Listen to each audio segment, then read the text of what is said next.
Good morning, everyone. It is a pleasure to have you all here. We will be beginning the Caribbean session promptly. Thank you so much for your patience, as we know we are slightly behind our schedule. So again, good morning, everyone. My name is Ashante Russell. I am the Caribbean Front Coordinator for the World's Youth for Climate Justice, and I will be serving as your moderator for this session this morning or evening or afternoon, depending on where you are. So it is my honor and privilege to host a session during this Global Climate Justice Conference in acknowledgement of Climate Emergency Day. Today is both a day of reflection and a call to action, as climate change is here and it is affecting our daily lives, ecosystems, and economies. Our response must be grounded in unity and innovation while leveraging our rich history of resilience. Across the globe today, 37 climate clocks are uniting to lead synchronized efforts addressing both global and local climate issues. Today, we are honored to host this panel discussion in order to amplify the voice of the Caribbean and its future, the youth, as we navigate this topic of climate justice and the importance of the International Court of Justice's advisory opinion in this conversation. Before we begin our panel discussion, we would like to take a moment of silence in acknowledgement of those we lost to Hurricane Beryl.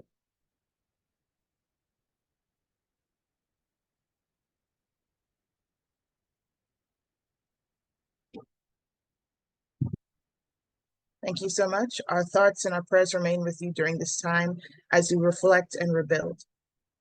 We will jump directly into our panel discussion this morning as we have three dynamic young speakers from the Caribbean, and we are truly excited to gather their insights within this conversation topic. So we're honored to have Mario Goldberg, an environmental climate and policy advocate hailing from the island of Jamaica, Giovanna Hostialek, the founder of 195 and 365, hailing from the island of Grenada, and Ryan Bachu, a multimedia journalist and CNC3 of CNC3 Television. Thank you so much for agreeing to be on this panel discussion.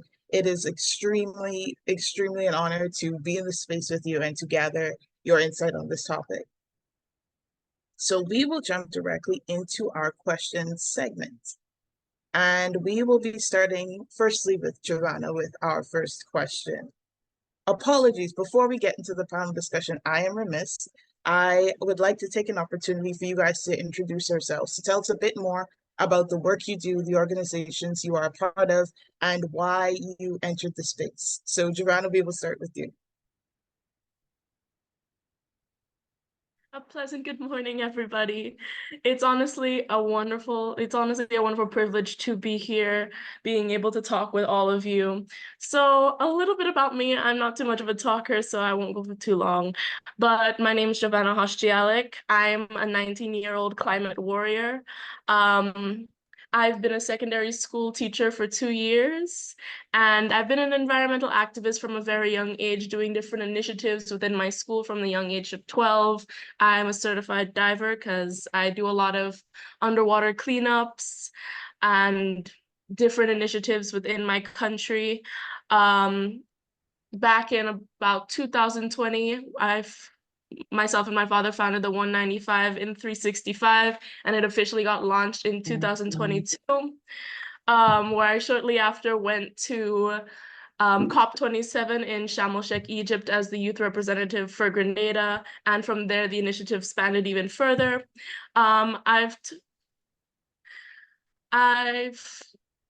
To briefly just mention what the initiative is about, it's a global youth initiative to travel to 195 countries within a year with youth activists from around the globe to bring awareness to climate change.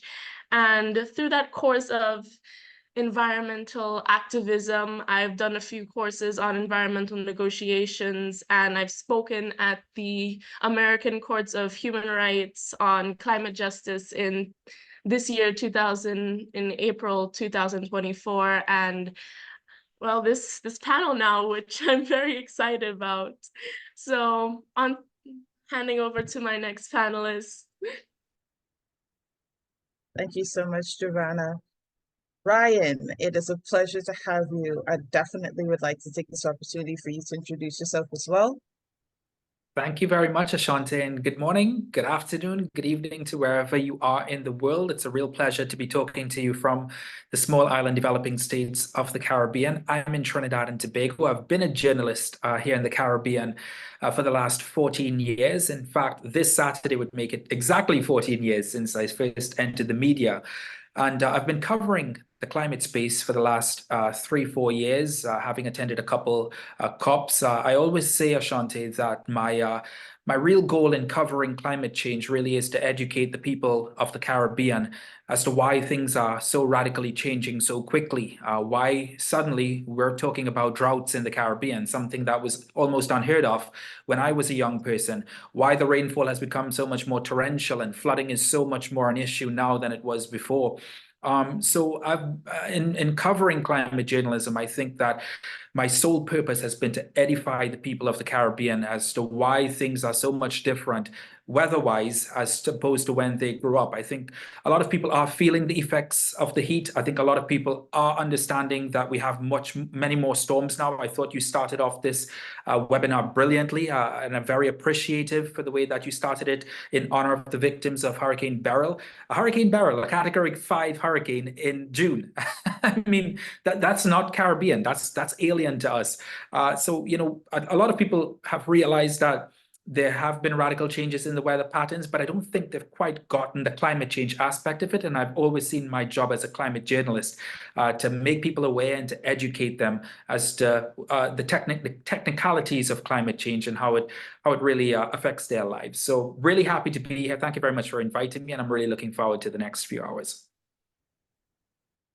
Thank you so much, Ryan. Again, it is a pleasure to have you. I'm looking forward to your insights during this discussion. Mario, it is a pleasure to have you. We definitely would like to take the time for you to introduce yourself as well. Thank you very much. I hope you're hearing me very clearly. My background is filled with noise because the time zone, I messed it up. So I literally was rushing to get to my office earlier so I could start. But then, you know, there are changes and differences. I'm Mario Galbert. I'm from Jamaica. I do engage in climate change policy and advocacy. I am the interim coordinator of the Caribbean Youth Climate Council. So, and my ultimate goal actually is to ensure that more Caribbean young people can engage, in more climate policy negotiations. So going to the COP, to the regional meetings. And that's the reason why 2 years ago we started the Caribbean Youth Climate Council. I've been in this space for a very long time. I've been doing environmental advocacy for more than almost 7 years.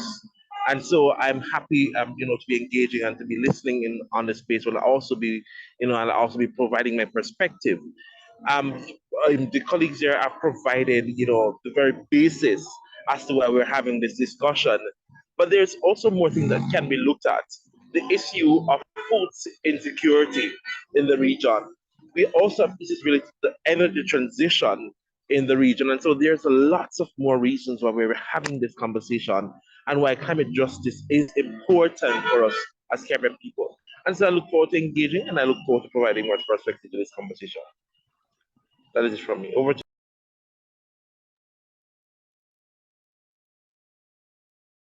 Thank you so much for your amazing introductions. I am extremely excited to get into this panel discussion and to hear more about the insights that you will have within this topic.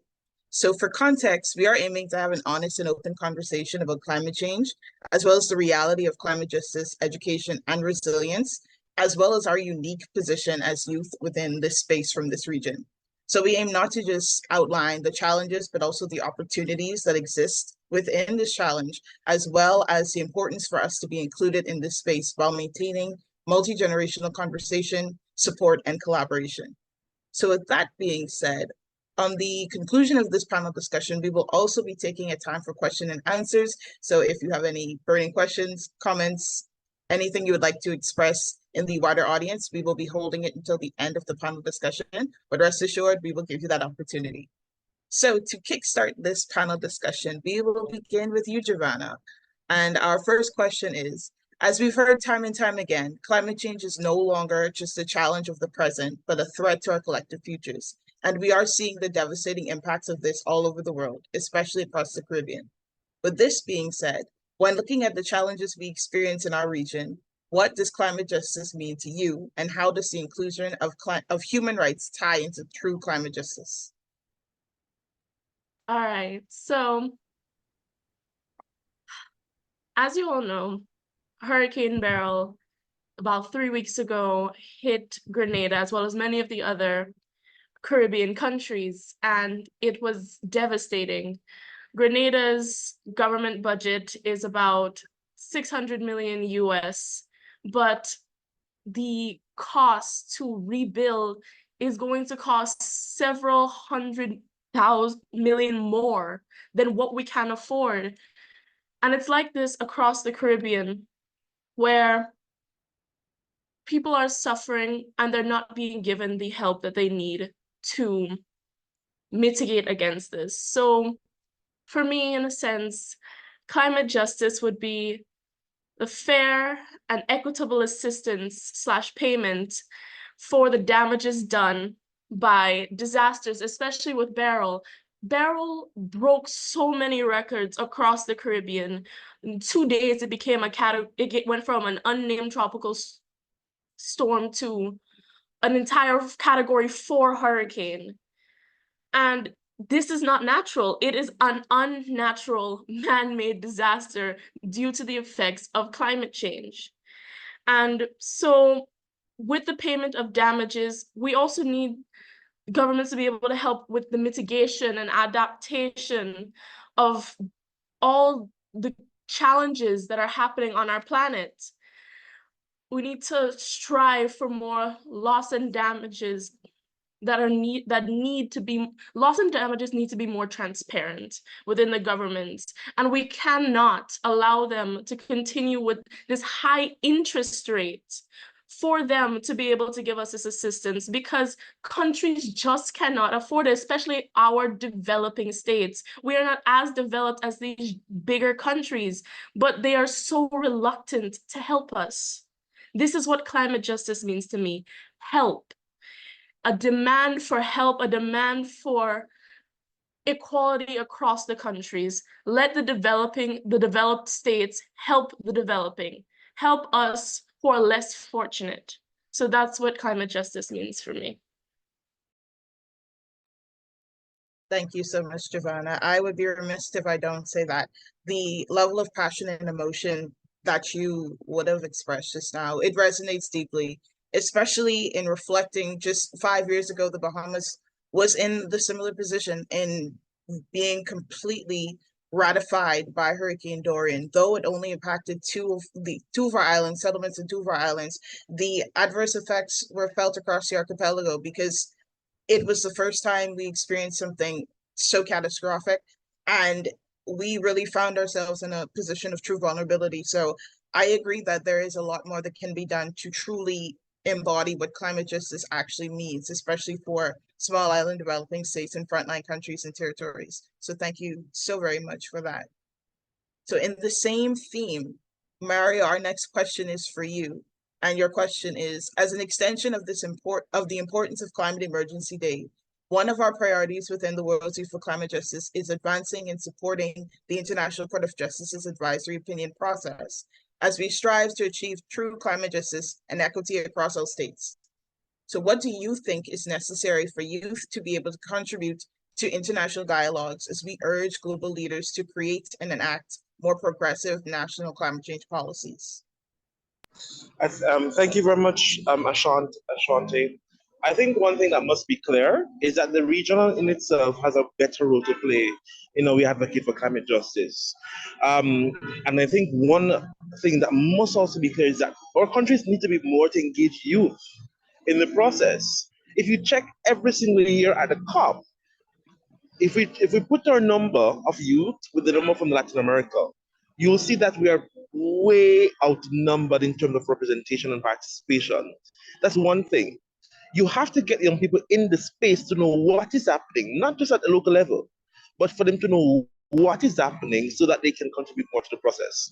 The next thing is that if you look at the way in which Caribbean countries react to the ICJ's ruling and the way in which they contributed to the process leading up to that ruling, you'll also see that there is a disparity in which things were done.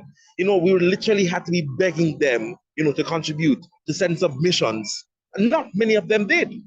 So that's one thing you have to look at in terms of how we look at the entire circle or cycle in which things happen in the Caribbean region. So we need more young people to do things. We need more young people to play a better role, but the countries themselves are not playing a role.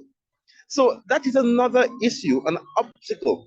So what I've done over the past 2 years is that I've been trying to get more young people to participate in the COPs. And from the COP, you'll get a little bit of experience as to see what is happening. The ICJ ruling is one thing, right? We can, send to countries, we can send to our member states for them to make submission. But we also need to ensure that young people know that we have a tool which we are empowered with to push for justice. And so this tool is the advisory opinion that we should be using and to share with member states. So for me, it's a landmark decision. But more young people need to know about it for them to be able to push it. So that's one thing that we have to do. And then for young people to be engaged or send information around, we have to come together more as young people from the Caribbean region. There is not even a RECOI happening this year, and a RECOI would be a better platform that which we could push it. That because a RECOI we usually have like about 20 or 30 people are more represented from the countries, and if none is happening, if nobody's coordinating much, then sadly we cannot mobilize young people in the way in which we should be doing it. And so there are so many gaps in the way in which we can do more work. For every regional entity, you have CARICOM, you have the European Union, you have African Union. Those are pushing their young people more. CARICOM is not pushing. It's not pushing, and there is a dent. There's a missing element that we've not been speaking about over the years, and that is CARICOM. What is the role of CARICOM? A pavilion and a cup alone cannot do it. A pavilion and a cup alone cannot do it. And so you have to look at all of those elements in which young people are trying to engage, trying to be at the COP, trying to engage in a meeting. The heads of government meeting is something that young people should be going to and pushing our demands. And so you don't even know when the heads of government meeting are happening until 2 weeks or 1 week before that, because it is an enclosed space. So there are several things that we could be doing in terms of pushing the advisor opinion and letting people know what to contribute, but there are many barriers and impediments in our way to contribute to the process. And so you have to look at all those things in terms of how we push it. So there are lots of things that we can do. We can have campaigns, we can have advisory opinion, we can have press releases, we can have media releases, we can contribute to it and spread the word. But there are other structural barriers in place. You cannot just push the advisor opinion alone. There has to be other linkages as to why the advisor opinion is important, and that's something that is missing for the process. Thank you.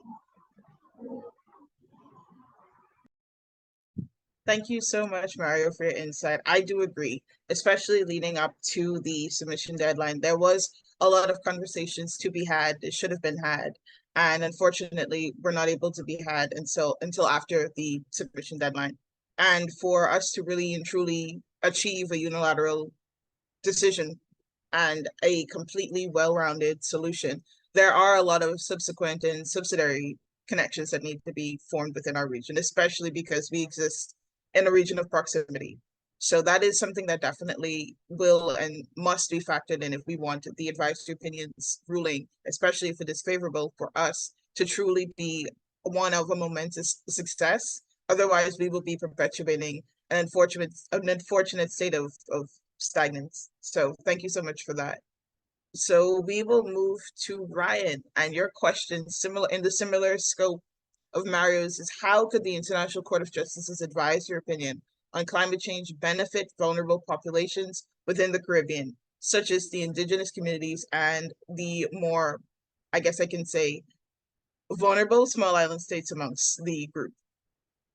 I would throw it back at you and ask, does it? The big question is, actually, does it? What I think we've seen over the last few months, I would say maybe 12 months to 15 months, is that you have a lot of more of these rulings that are really now taking into consideration small island developing states, particularly vulnerable groups. You mentioned the indigenous groups as well. We've seen some level of progress with that. We had the Ocean ruling from a court in Scotland just a couple of months ago. I thought that was a pretty big deal on behalf of the Commonwealth. You mentioned the ICJ. So we're seeing more and more those vulnerable communities, those small island developing states having their voices heard, and not only having their voices heard, but actually having rulings in their favor. It's really important that the indigenous community in particular has, the resources and has the access to bodies like the International Court of Justice, where they too are in their very small, very communal living spaces, very isolated away from big towns and big cities, can bring forth their case when it comes to climate justice. I think the ICJ is a critical tool in that. I think the ICJ is one of the most critical tools we will have over the next decade as we bring forth more and more cases on behalf of the most vulnerable people. And you mentioned the indigenous community. Those are among some of the most vulnerable communities because these are people who are on the fringes of society. A lot of them do not live the lives, they don't wear what I wear and go to a job that I go to in the big city. They don't do that. They live on the fringes of society. They are well away from society. They are just as important as everybody else in society. And I say all of that to say that I think an institution like the International Court of Justice really has to now be flexible enough to listen to the voices of people that have for far too long been ignored, for far too long have not been able to have a platform to voice their concerns, to for far too long have been away from resources like these to be able to help themselves. And as a result, Ashanti, as a result, what we've seen is we have seen perhaps not only the devastation of the indigenous community, but in some instances, we've seen the indigenous communities in many parts of South America, many parts of the Caribbean become under threat, existential threat, really only because they have not been listened to, they have not been heard, they have not had a platform in which they could go and objectively be heard. That's a key word. That's a subject word. Objectively be heard. Not just that you see someone in a different garment and you laugh at them and you say you don't take them seriously. And I think that's where the ICJ comes in. I think that's where the ICJ plays a really critical role in the 21st century as we confront this climate crisis. I think that's where the ICJ, you mentioned the indigenous communities. I would go far, Mario spoke quite well on behalf of the youth of the Caribbean and small island developing states. That's another vulnerable group. If we don't put that group forward, if we don't give that group of people a voice and make them feel as though they're being heard, then, and we don't treat them like just tokens at a COP conference or at a CIDS4 conference or at a bonds meeting conference, if we don't give them a real seat at the table and a real microphone in their hand where their voices can be heard, then we risk doing the same thing to the young people, what we did to the indigenous communities. We say we care about them, but deforestation is on the rise. Their homes are under existential threat. So to answer your question, I think an institution like the ICJ plays a really critical role, and it will become even more critical into the next decade as we have more and more of these climate change cases. More and more people become brave enough to bring climate change cases to these courts and say, you know what we think is happening to the environment is wrong, it's an injustice, and we are going to try to bring justice to the most vulnerable people. And I think institutions such as the ICJ are going to become much, much more important. Thank you so much, Ryan, for your feedback. I agree wholeheartedly. I definitely can see the importance of us actually branching out behind, stepping away from this business as usual approach that we have when talking about climate change and climate justice, as well as how we approach interacting with several groups within our own scope of living. And as you all have made very, very clear the presence of youth in this conversation and in subsequent conversations following this advisory opinion is going to be crucial to seeing how progressive it's going to be within our region. Because as we know, you can start something, but ultimately those that are going to finish it and advance it are going to be us. We are definitely that grouping of young people that will be crucial to the complete success of this particular enactment. So thank you so much for that. So again, in the spirit of popcorn, we are back to you, Giovanna. And our next question for you is, how can the ICJ advise your opinion on climate change empower Caribbean youth to advocate for stronger protections and policies on both national and regional levels? All right, so the ICJ advisory opinion shows us that we can get results from action, which is one of the most important things when it comes to climate advocacy and everything across the board. You can't just keep talking. It's, as I like to call it sometimes, fluff. We can't keep just adding fluff to what we say. We actually need to have action. And through the ICJ, seeing that there is action, there is then a sense of hope. The youth through the ICJ can see that there are people their own age making a change for this planet, which aids in the empowerment that the ICJ speaks about. The global awareness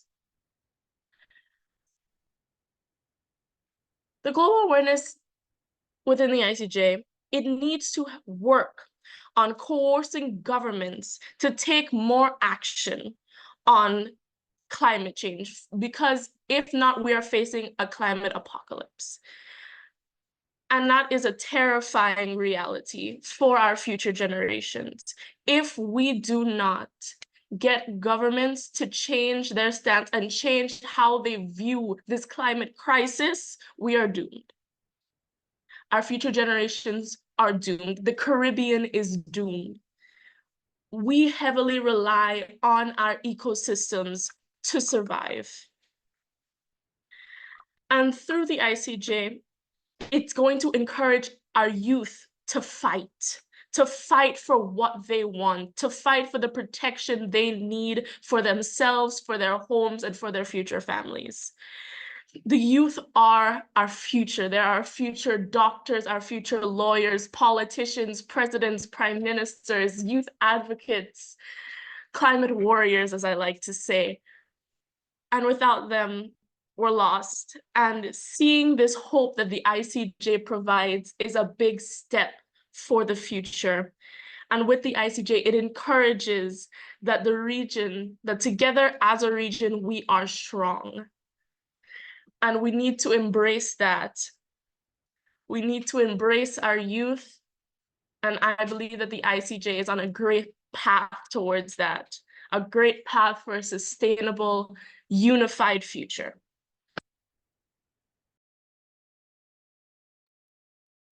Thank you so very much for your amazing answer and feedback.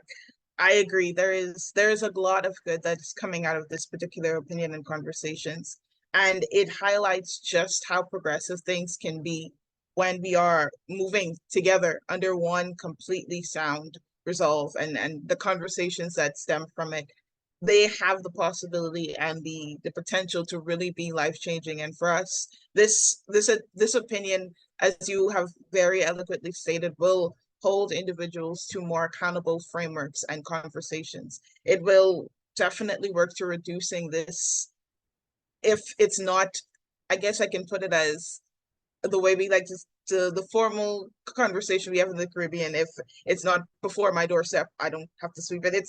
It's definitely changing that rhetoric and helping us to understand that this is a global issue, this is a global fight, but this is also the potential to a global solution. So thank you so very much for that.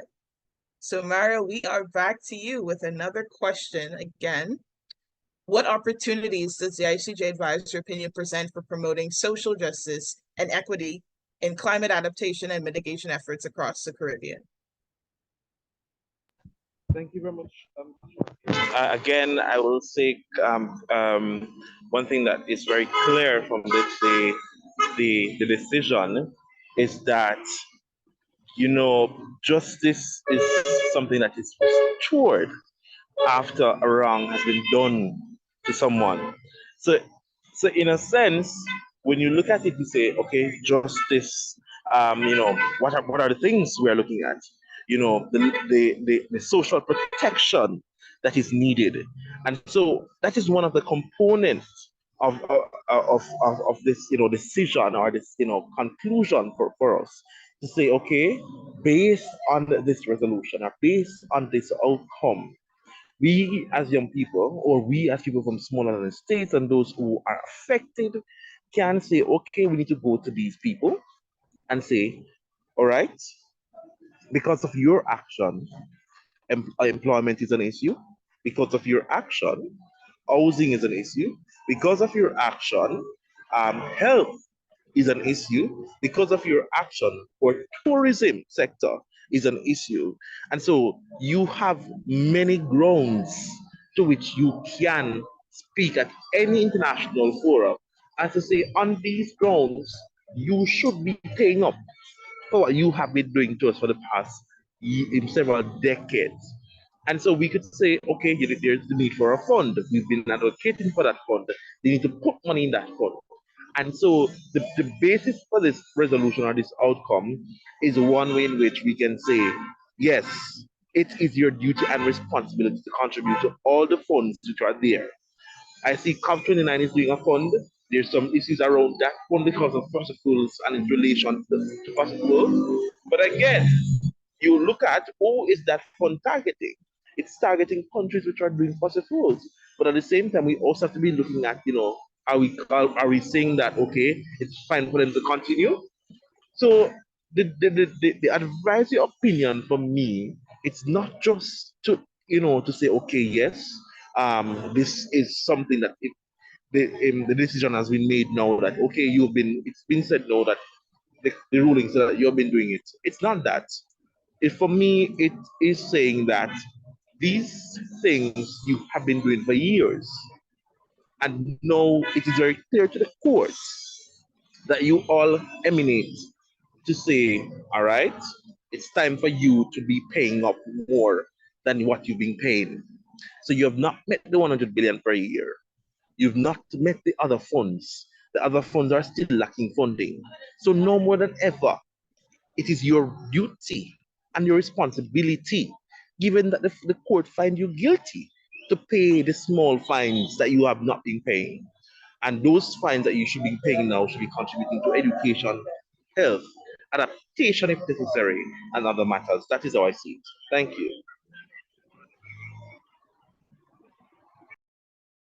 Thank you so much, Mario. I can definitely agree with your sentiments. For us, we are striving to establish accountability where applicable and appropriate.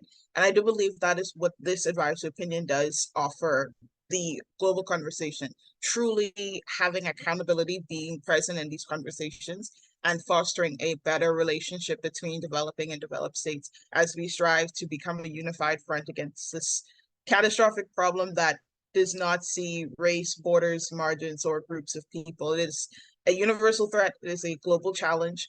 And with that being said, it requires global solutions, commitments, and again, accountability and responsibility. So thank you so very much. And I truly, truly agree with your sentiments. So we are nearing the end of this amazing discussion, and we have one final question for all three of our amazing panelists. So we will begin with Ryan. And the question that you three will answer is, in the next 10 years, we will see a rise in new youth advocates within the Caribbean, and we will be passing the torch to them to continue this fight.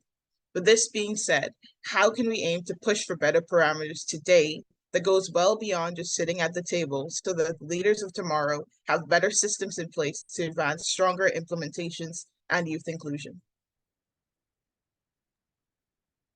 Yeah, that's a really, not only a very good question, but a very critical question, because at the moment, here in the Caribbean where we're at, it's really heartening to see the number of young people who are now into the climate movement and into the climate movement in a very genuine way.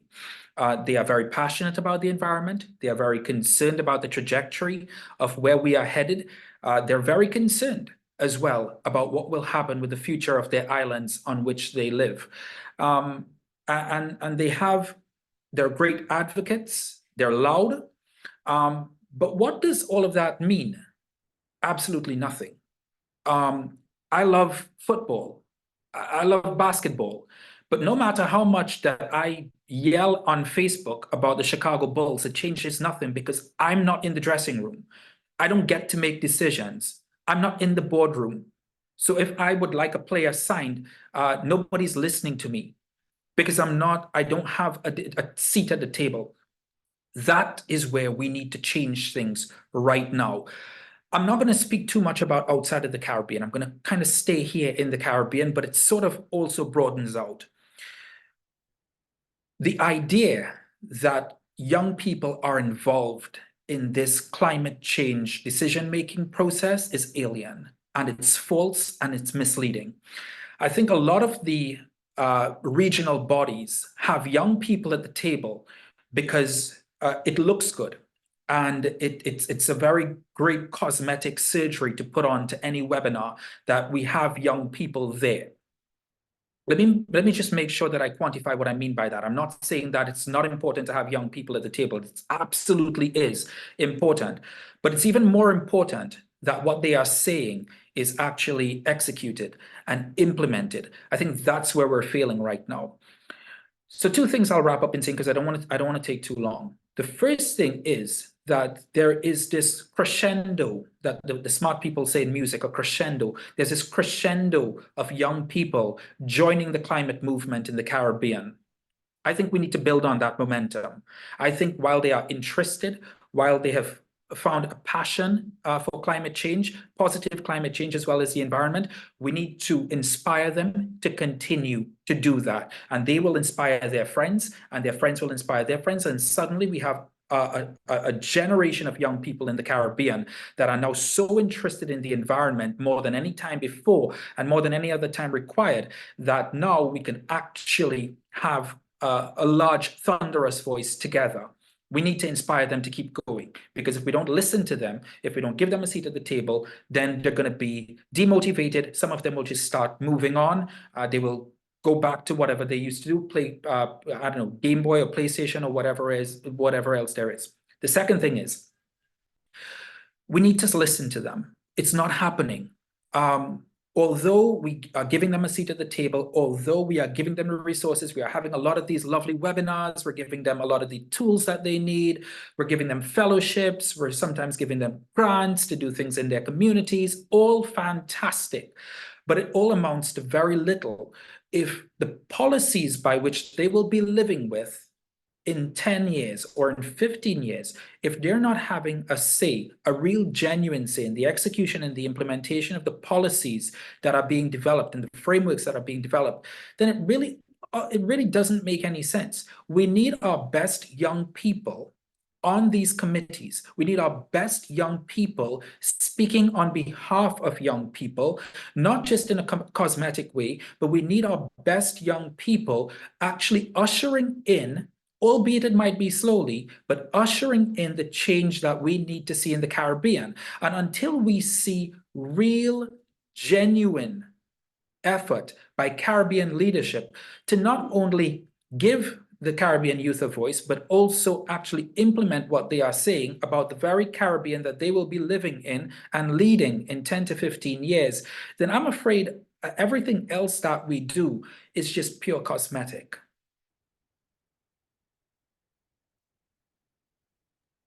Thank you so very much. I wholeheartedly agree.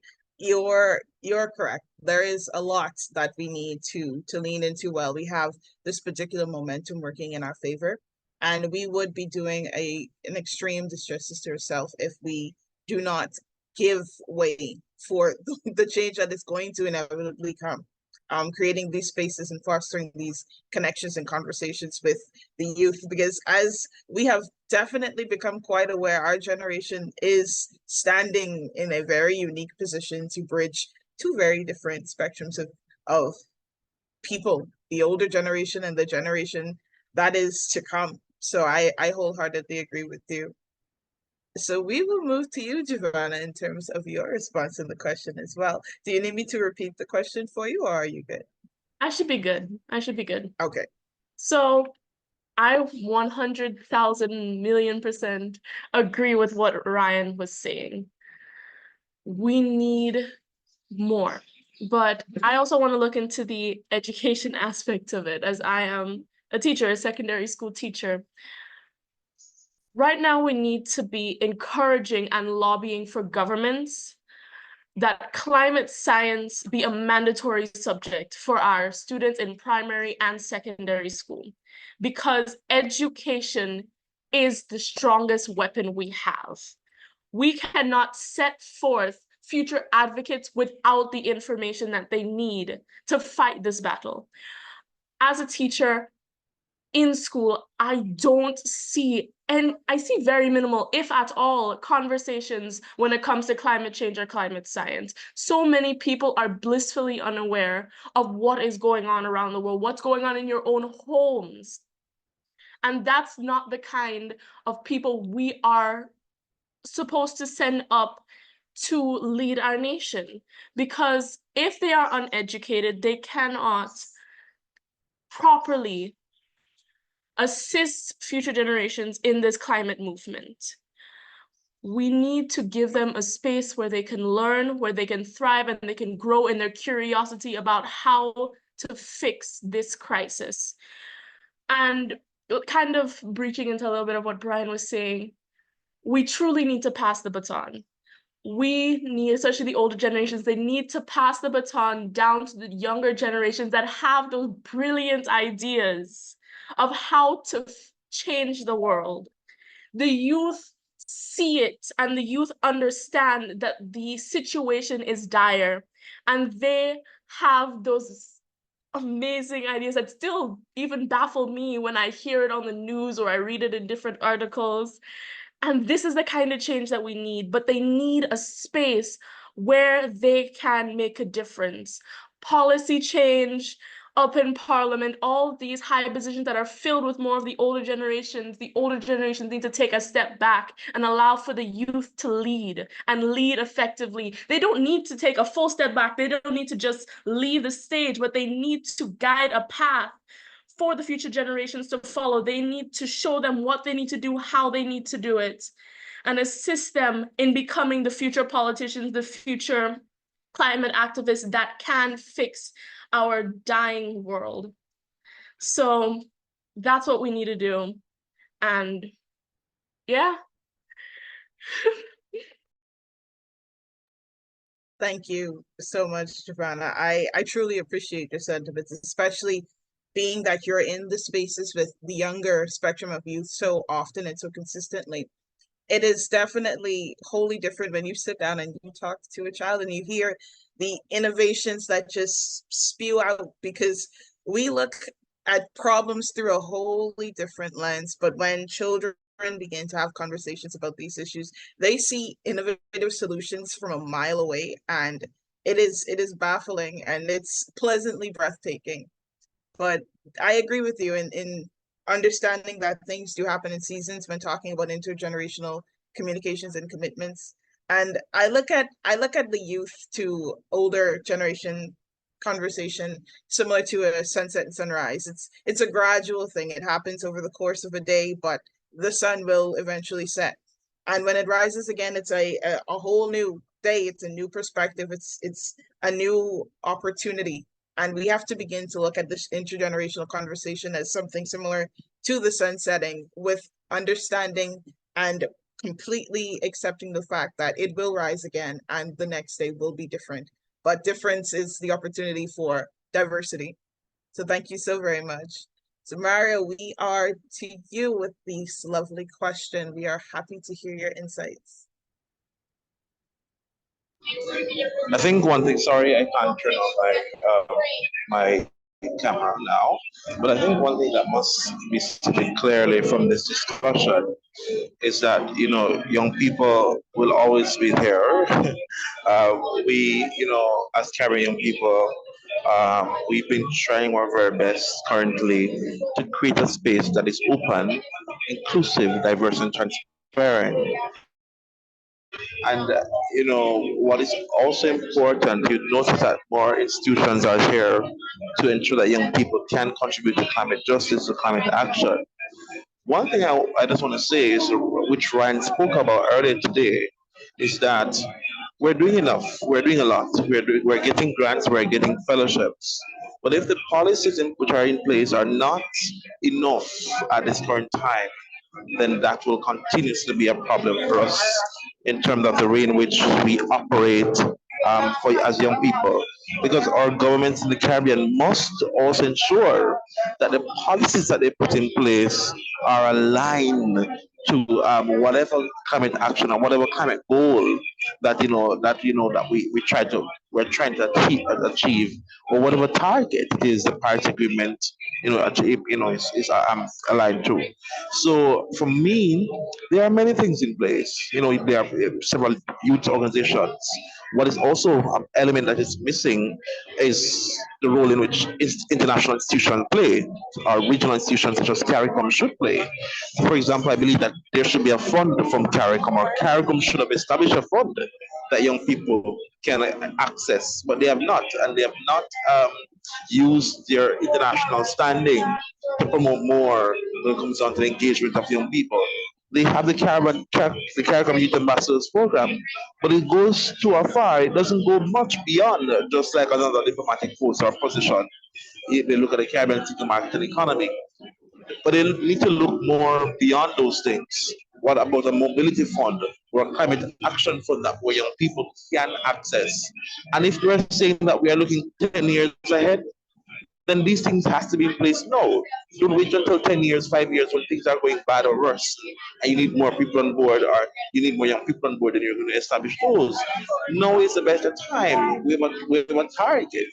We currently do have targets, and if those targets are well in place and established, then more things need to be put in place so that young people can be incentivized to do the work that we're actually doing now, but also having us to say, okay, these are in place and this is what we need to be doing and this is what we have to do, but we need the support to do it.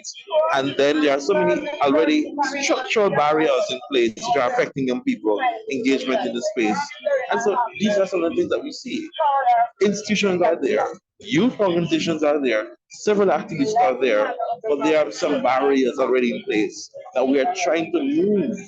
But we need also the partnership for our countries and CARICOM, and also, to push right out to move forward. That's what I see. Thank you.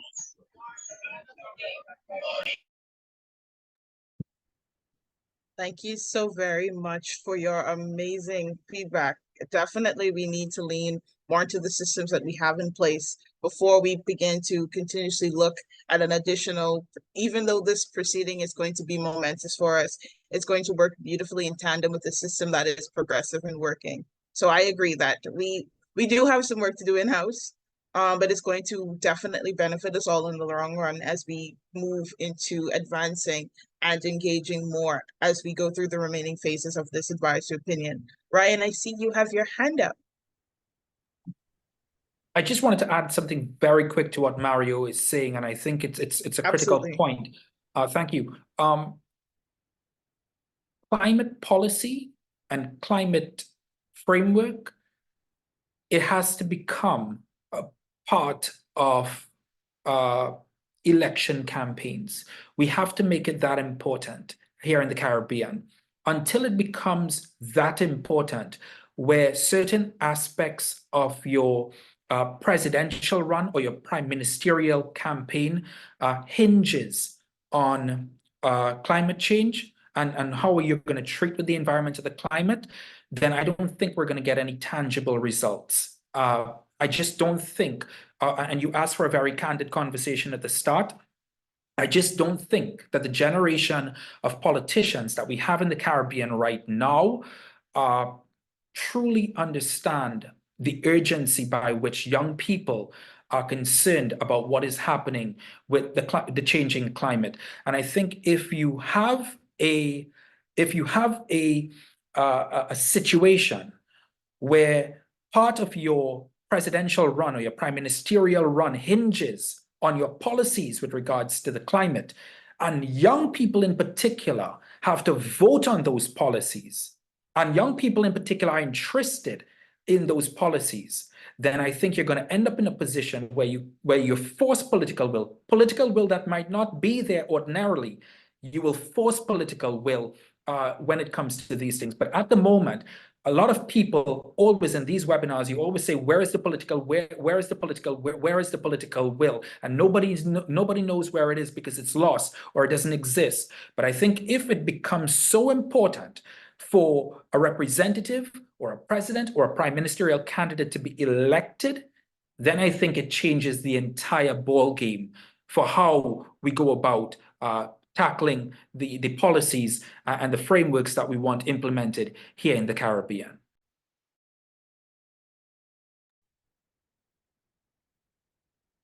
Thank you so much, Ryan, for your comments. It does definitely open up another layer of dialogue to this conversation, because I think one of the challenges in which I've noticed, especially across the Caribbean, when looking at the political context and how it feeds into climate change, climate justice, and advocacy, there is definite difference in terms of what our generation looks at climate advocacy and justice as, and what the generation before us sees it as. And I think it is dependent on the fact that our reality and our, I guess I can say, interactions with climate change has been wholly different, especially when you look as far back as the 1960s. Individuals before us have been in this consistent, I think I can say, climate alarmist a bit of a conversation because of how non-transparent conversations have been, and it's been perpetuated as such for so long that even though there has been science and there has been definite linkages to the detrimental effects of fossil fuels, this is something that we've seen, the science has proven it.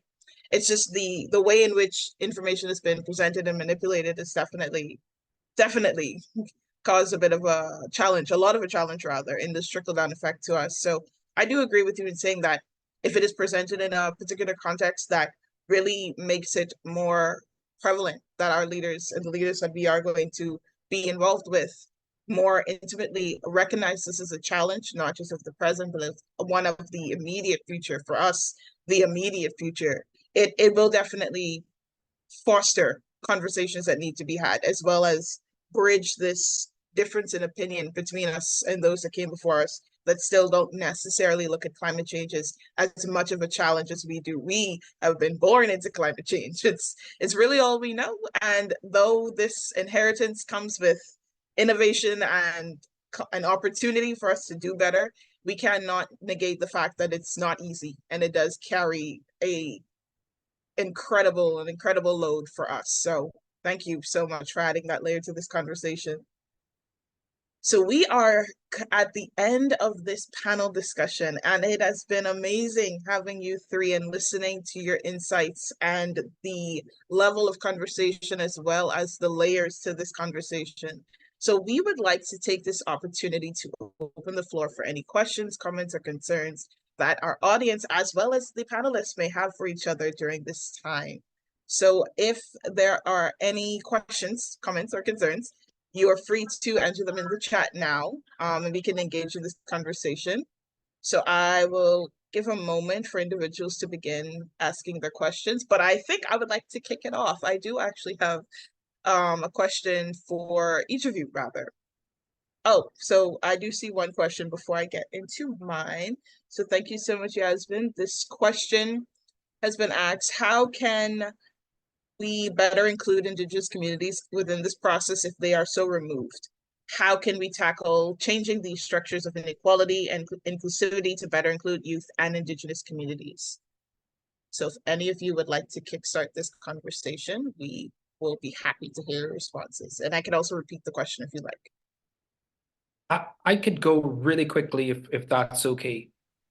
Absolutely. Yeah, so great question. when we travel to the United Nations Climate Change Conference, you see a lot of indigenous people from where? You see a lot of indigenous people from South America. See a lot of indigenous people from the Amazon. See a lot of indigenous people from parts of the Pacific. See a lot of indigenous people from Latin America. But you don't really ever see indigenous people from the Caribbean.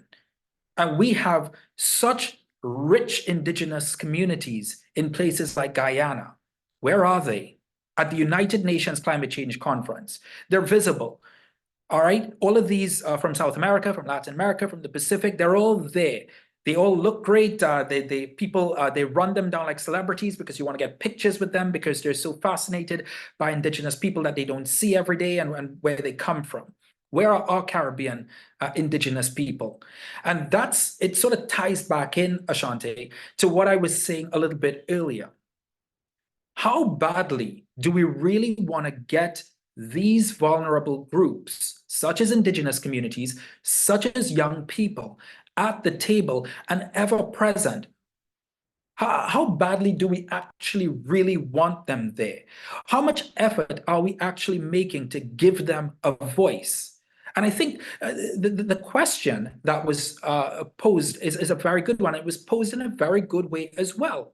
Right? How do we tackle and change these structures of inequality and inclusivity? And that's the exact way that you really ought to look at it. We have to look at how we break down the structures of inequality and inclusivity, especially within the Caribbean space, and look to rebuild it where everyone has a voice. But I challenge you to look at, as many of you have been to these United Nations climate change conferences over the last few years, right? And look at how South America is represented by its indigenous communities. Look how Latin America, look how the Amazon is represented at these global conferences. They travel thousands of miles, scores of hours, they travel to get to these conferences because they understand that if they're not present, then they don't have a voice. If they're not present, then the chances of something happening are zero.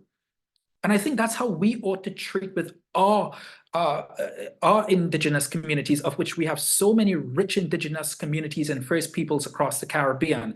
We have to, as a Caribbean people, as a Caribbean public, as a Caribbean civil society, as Caribbean politicians and leaders, we really have to give them every means necessary, every resource possible to get them out of the isolated communities that they live in, that they cherish so much, that they've lived in all their lives and have inherited from generations, and put them on the pedestal to grapple with the politicians, to talk with the politicians, to let their voices be heard. And it's the very same for young people. I'll let Giovanna come in now because I know Giovanna want to jump in as well. But I think it's really important. It's up to us to ensure that we advocate for these people to have a seat at the table and a mic in front of their mouths. All right, so I'm loving what Ryan is saying, but I also want to add the fact that the United Nations did a survey where 17 cents of every dollar is actually reaching to these indigenous people. And these indigenous people, they're the stewards of our planet. If you look at their communities, they have the most thriving, eco-friendly communities on the whole planet.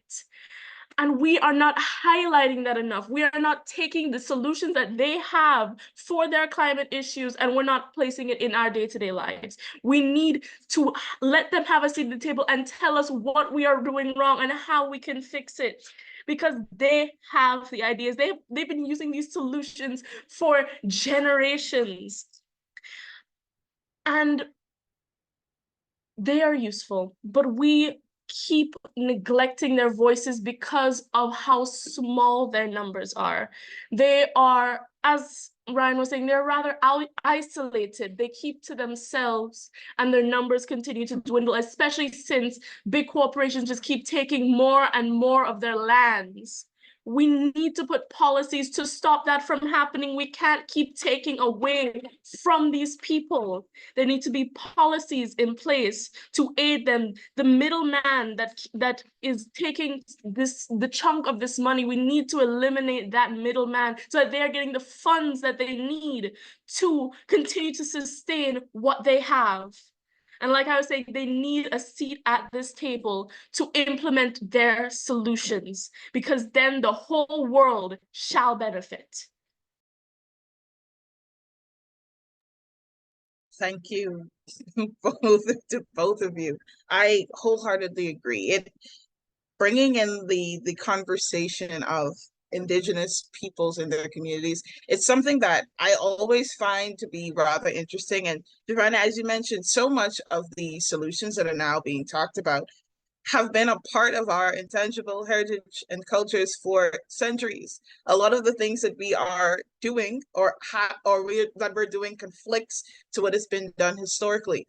And I agree, it is important for us to have these individuals at these conferences because they add a whole another dynamic and level to the conversation. A lot of the solutions that we can source and we can strive live in our backyards, and we for some reason are not aware of it. And then we go to these international dialogues and discussions. And again, this advisory opinion is crucial in protecting and advancing the rights and freedoms of these particular groups of people because they are detached from the larger bodies and communities. So this opinion, it does more than just maintain business as usual day-to-day lives for those within the urban to rural cities. But when looking at the individuals that live within these rich historical contexts, it is even more crucial for them because they are marginalized within marginalized communities. So it definitely opens the door to another plethora of conversation.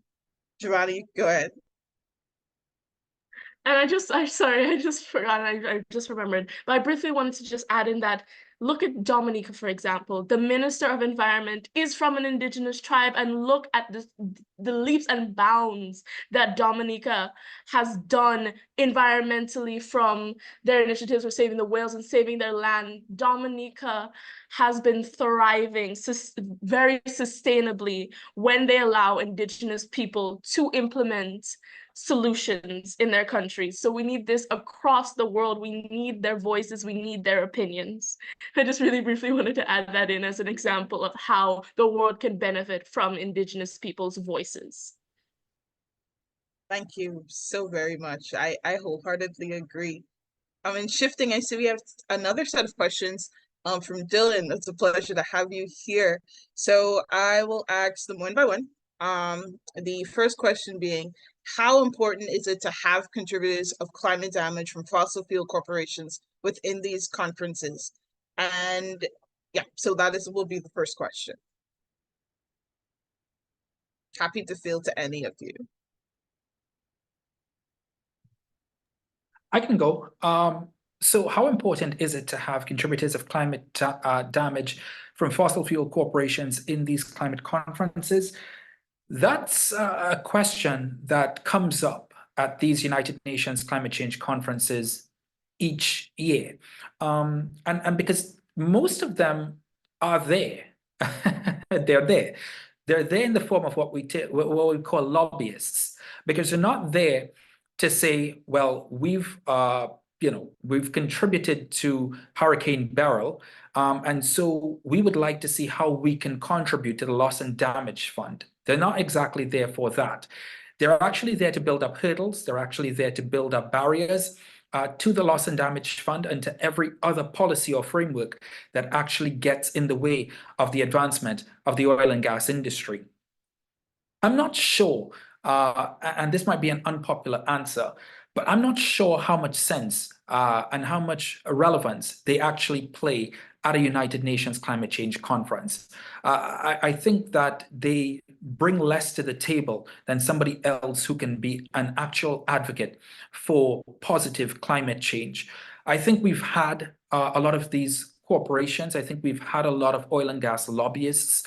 They've grown in numbers. In Dubai, there were so many of them that they actually shattered records, according to the UK Guardian. So there's never any shortage of oil and gas interest groups at these United Nations climate change conferences.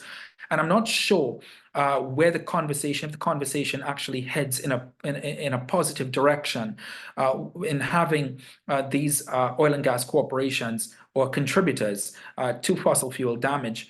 I'm not sure how much sense it actually makes having them there. What is actually accomplished? I would say it actually does quite the opposite, that they come there with an agenda, with their oil and gas interests, and they're pretty much there to put up stumbling blocks to positive climate change. And that's my experience from it. I've not seen anything really positive come out of having these players who are contributing widely to climate change at these conferences. I've not seen anything positive. Maybe other people have, but I haven't.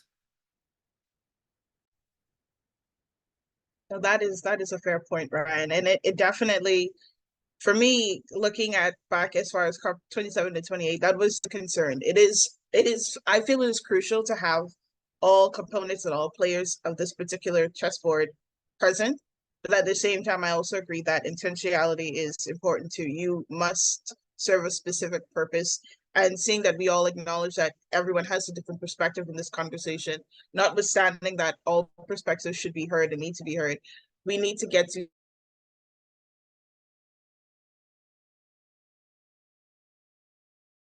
opposed to going back and forth, playing racquetball. So I do agree. But with that, I also have a secondary question that I want to ask you based on what you just said. When looking at this advisory opinion and factoring in all voices and all considerations within the conversation and proceeding, seeing that we are now moving closer to the hearing, closer to the oral conversations, how effective and how efficient do you think it would be to include this level of interactions, having individuals that would be more so, as society would coin them, the polluters, the offenders, the just using these words generally in societal terms, but when looking at having them within this space, when considering how interesting these submissions have been so far in terms of getting perspectives from the Caribbean, and as was mentioned prior to by Mario, though we don't have a complete submission from the Caribbean, we have a few states that did put forth. So we are relying really on the, I guess I could say, trickle-down effect in terms of this umbrella that we all have to pretty much cling to. How efficient do you think it would be to include these entities and corporations within the hearing space? So I think from a historical perspective, the idea of having the oil and gas industry enter rooms where you are having conversations about how we can lower fossil fuel use and lower natural gas use, lower the use of coal. I think it was a very innocent move on behalf of those leading climate change conversations and leading advocacy for climate change, positive climate change in the years that passed. Why do I say that? Because you invite the biggest people from the oil and gas industry and you say, listen, we have a problem here. What you're producing is causing widespread chaos with the weather around the world. It's going to affect millions of people, and it's only going to get predominantly worse and worse as we go into the decades. How can we meet at halfway? And how could we help you lower emissions while perhaps helping you to diversify into greener forms of energy? And you could help us so that small island developing states don't suffer the brunt of Category 5 hurricanes, and that places in Africa do not have to go through severe droughts where children and women have to walk miles to rivers for water. How can we help each other here? I think it was a very innocent meeting of the oil and gas industry and those seeking positive climate change. What I think it's descended into is that the oil and gas industry has only sought its own interests, has not sought to understand that the effects of the pollution of fossil fuels is actually really driving a lot of the changes in climate that small island developing states particularly are now facing. Not just hurricanes, but also look at the severe droughts. We never used to use the word drought in the Caribbean. At least I never did it when I was younger. Now we're using it because we've gone through several heat waves across the dry season. So I don't know that it is beneficial to have the oil and gas industry sit in the same room as people around the same table with people who are trying to drive positive climate change. The will has to be there for them to be able to be open-minded and to listen to those trying to make them understand that the more CO2 that is emitted into the atmosphere, the warmer the planet is going to get. The higher seas are going to rise, and it's going to really swallow up some of these islands around the Pacific, around Latin America, around the Caribbean. But I don't know that unless they're willing to truly sit, listen, and understand, and try to move forward in a more greener way in the way we do things, I don't see the purpose of having them sit in the same room. Because all it comes down to, and a lot of people like to liken it to this, all it comes down to is like inviting an alcohol beverage company to an Alcoholic Anonymous session, or a cigarette company to an anti-smoking conference. That's all it comes down to.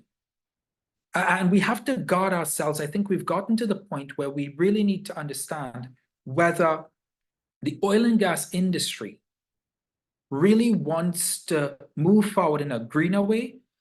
And if they don't want to, then we have to move forward our conversation without them and stop pretending that we need to try to meet them halfway, or we need to try to get them on the same page with us. We've spent 2-3 decades trying to do that, and we're now in 2024, and we're staring down the barrel of 1.5 degrees Celsius now, more than any other time in the history of the planet. So I think, I'm sorry, I'm all for diplomacy. I think diplomacy is the first and most important way of settling any disagreements. But I think we've been down the diplomacy route when it comes to the oil and gas industry and the consequences of the oil and gas industry. And I don't think it's gotten us very far. Thank you, Ryan. I definitely, it was definitely a lot to unpack there, but it was needed to be said in terms of really and truly seeing that we're trying to foster transparency within these conversations. It had to be said. And Mario also chimed in and stated this extends to plastics and petrochemicals as well. So it's definitely a multi-layered conversation. And when we really talk about transparency and climate justice, we have to factor in all spheres, all coins in the coin purse. So I definitely understand and appreciate that. And it does give another perspective to be had and conversations to be had as we get closer to the proceedings and hearing state. So it's crucial, especially in that context. So I see we have a few more questions, but there's one in particular that I would like to ask because of its definite relevance to this conversation. So in teaching environmental science in school, this is a great way to implement climate change in education. What are some ways that the Caribbean are educating outside of schools? What organizations can people join or volunteer in? So I'm open to fielding to any of you. I probably would like to chime in on this one as well after you guys, of course. Javon, I see you're smiling. Would you like to take this question? All right, so sorry, I was just trying to recall a lot of the different initiatives in my head. Well, of course you have my initiative that you can join. You also have CYN, you have different trying to remember the name.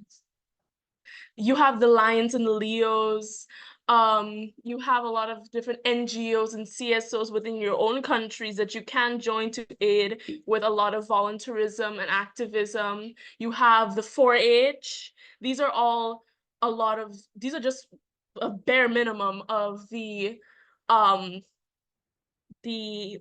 climate based, environmental science-based initiatives that happen in the Caribbean that students can get involved in, that children can get involved in, that adults can get involved in. This stuff that I was just saying, I'm trying to remember all of them. It's kind of hard because it's a lot, but even just going out by yourself and going to clean up on the beach, or if you stop on the side of the road and you see different bottles in the drain, these are all simple little things that you can do on a day-to-day basis. You don't always have to join a giant initiative. You can, which we would definitely support joining.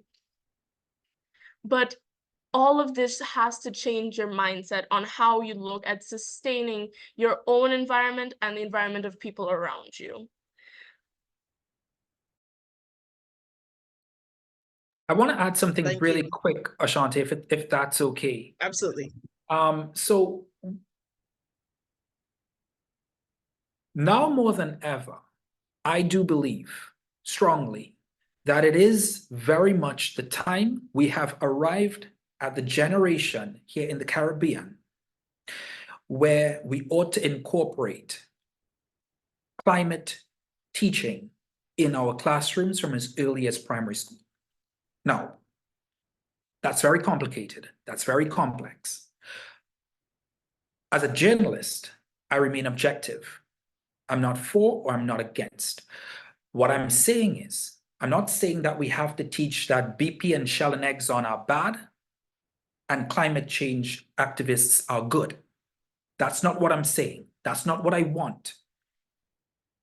What I'm instead saying is that the basic facets of what is happening with climate change ought to be taught in our schools so that children emerging out of elementary school, children emerging out of secondary school have at minimum, basic understanding of what is happening here in the Caribbean. It's more important here than a school perhaps in, I don't know, New York City or Geneva or London, because we are at the front lines of the fight. It's affecting us head on. We are at the front line means that you are at the front.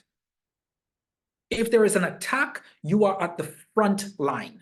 We are at the front line. And I don't think we can wait any longer to incorporate climate change into our school curricula.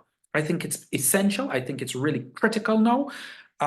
Not because we want to have climate activists, not because we want to have environmentalists, not because we want to have advocates, but simply because our children from here on going forward into 2050 ought to emerge out of our school education systems with at least a minimum of basic understanding of the most important topic in the Caribbean for the rest of their lives. Thank you, Ashanti. Thank you so much, Ryan. I truly appreciate it. And I agree wholeheartedly. Before I give any further comment, I see Giovanni with your hand up again. You can go ahead.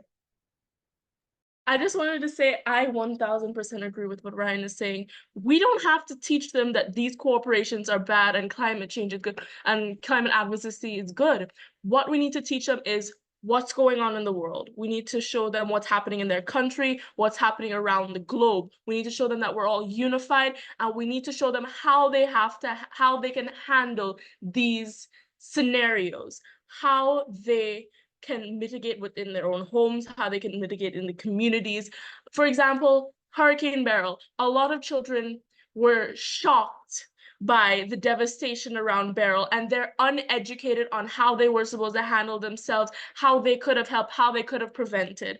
All of these things need to be taught to children, especially since children are so young. They're like little sponges that just soak up information. And when you teach it to them young, when you take them out to a beach to help clean up, these interactive kinds of education that spark their interest, that's when they get hooked on climate science. That's when they get hooked on advocacy and trying to make a more sustainable future. So that's why we need to bring in education into this system to benefit everybody. Thank you so very much to both of you for your amazing responses. You're correct in saying that we have the unique position of actually bringing in to the conversation this unifying dialogue, because as you would have pointed out, we are trying to move away from this us versus them dialogue that's been perpetuated for so long, because nothing will be solved. There's so much openness, there's so much that can be done when we sit down, because a lot of the time we look at this as, and we're worried that they may not understand. But if John, Tim, and Harry walk outside, especially during the month of July, when it's been hotter than I don't know what, they recognize that there are specific changes to their environment, and they may be 5 years old, but they can tell you for sure that in their 5 years of lore. So it's definitely something that we can begin to be more progressive with in our region, within our contexts. And there are a host of organizations that you can definitely partner with. Giovanna is, again, an amazing person that you guys should definitely get in connection with and see how you can support, especially. And in talking to Ryan and the years of insight that he has, he's able and has clearly demonstrated that he's able to articulate and help to better foster connections. So very much for your insights. Unfortunately, we did lose Mario a while ago due to a timing constraint, but again, similar to him as well, the definite layers of advocacy and implementations that he's contributed to this space is definitely appreciated. So to the three of you, I wholeheartedly thank you for your insights and your engagement this morning, this afternoon, this evening, depending on where you are, and the layer of conversation and opinions and commitments that you've added to this space is definitely something that we will continue to advance as we get closer and closer to this advisory opinion and in highlight of Climate Emergency Day. So from me to you, thank you so very much. Question and answer segments now, and leading into the last portion of our agenda. So also tying into the last question that was asked, how can you be involved? How can you join into campaigns? So we are happy today. And with that being said, we do have a very brief presentation we would like to share with you. So if you would allow.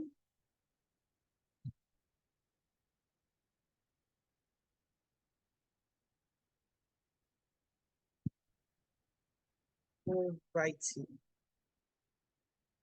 Okay, so again, thank you so much for being here during this momentous day. And we would like to take this opportunity to really and truly add a little more to this conversation when looking at the nexus between international proceedings and climate justice as told by the youth. So when talking about WYCJ, the World's Youth for Climate Justice, and what we do and what we strive to do, a special contingency was made to establish the Caribbean Front as of last year. So we have been quietly working and organizing ourselves to lead up to this moment when we are ready to really branch out and lead the fight in advocacy and partnering with the amazing organizations within our region as well as in the outskirts of our region in terms of talking about what we can do to advance this fight. So in talking about the significance of this particular front, we recognize that climate action equals justice, and this is a perspective that we are trying to advance amongst our youth. We are big in leading in towards intergenerational collaborations and considerations, especially when looking into environmental and climate law, and we are definitely advancing and advocating, as was clearly mentioned throughout this presentation, the International Court of Justice's advisory opinion. We also recognize the need for resiliency and advocacy through these commitments and partnerships, especially when looking at it through a global North and South context. And when talking about environmental stewardship within the space of this crisis, we are an advocate and advocating for stronger policies, societal considerations, especially when talking about the indigenous communities and adaptive and mitigation strategies. So to make it a little bit more concise, we are striving to foster several different points at our establishment or Sun's establishment. One of our main goals is to establish a presence in all Caribbean identifying countries and colonies within our region. This is inclusive of the American and British colonies as well as the Dutch territories. We strive to give this space to the youth within our region to wholeheartedly be involved in processes and conversations such as this one. In a secondary sense, we strive to train and activate as well as connect the individuals within the English, French, Spanish, and Dutch Caribbean across all virtual and physical spaces. So we are striving to have more webinars, more conferences, and more opportunities for engagement so that we can all maintain this united front as we continue to drive for climate action and justice. We also recognize and address this unifying question, who isn't in the room? And this extends to all aspects of youth, whether it be the younger or the older spectrum, Indigenous and rural communities that are not always considered in conversations, as well as simpler marginalized communities within our territories and countries. And lastly, our front is new. We are definitely within infancy, but we are aiming to look at what has been done in our wider organization because we belong to such an amazing network of regional fronts that have been advocating and advancing this particular campaign over the last 2 years. So we strive to connect, and as we connect, we strive to get it done together. So in looking at youth in action, we have been, again, quietly working on the ground in various territories and countries.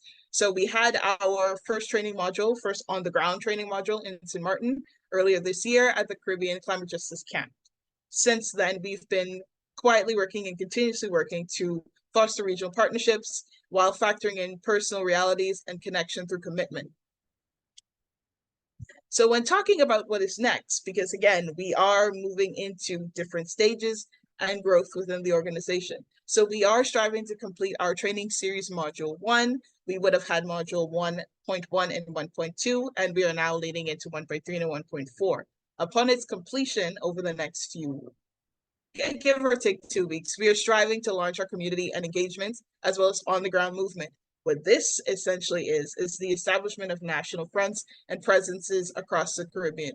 We are open to partnering with organizations. We are definitely open to taking on friends of the initiatives, and we have a list of organizations already that we will be sending letters to. However, if you are interested in partnering with our organization, with our front, and the wider context of this campaign and movement, we are happy to welcome you.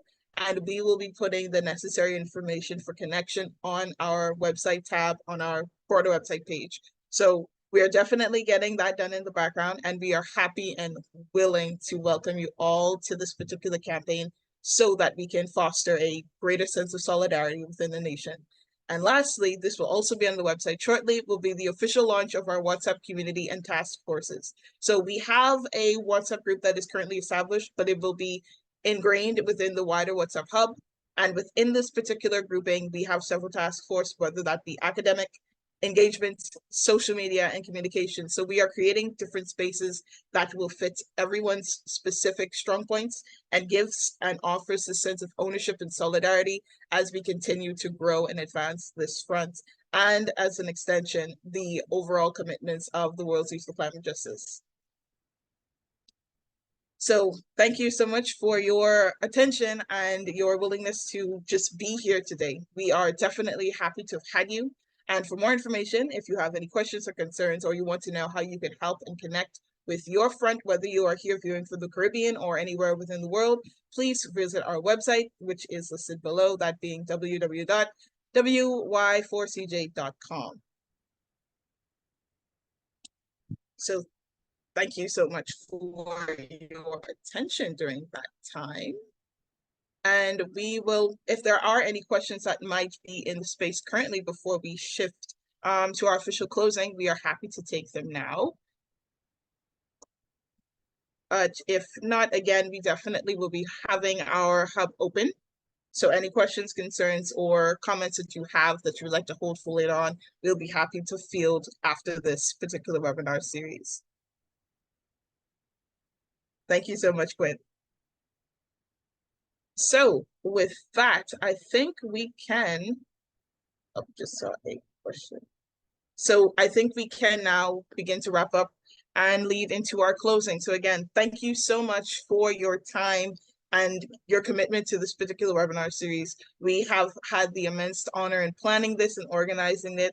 Special thanks to our teams and comms persons for being here and working in the background to ensure that this ran smoothly. Quincy, Siwa, Yasmin, Rosa, thank you so much for your continual support with this particular implementation. And thank you, especially thank you to my hardworking deputy, Christiane Secor, who's definitely done an amazing job in organizing and helping to organize this particular session. So again, thank you. And lastly, but surely not leastly, to our amazing panelists, Ryan, Giovanna, Mario, thank you. 1,000 times thank you for being here today and for sharing your insights. We will definitely be keeping in touch and factoring you guys into our campaign as we now begin to grow and establish presences within communities and hopefully soon within your specific communities as well. So from me to you on behalf of the Caribbean Front, a pleasant good day. And again, thank you so much for taking the time to being here. And I hope you enjoy the remaining of this webinar series. And we look forward to advancing and establishing a commitment across all regions as we both acknowledge Climate Emergency Day and we get closer to the International Court of Justice's advisory opinion. So from me to you, thank you again, and good day, everybody.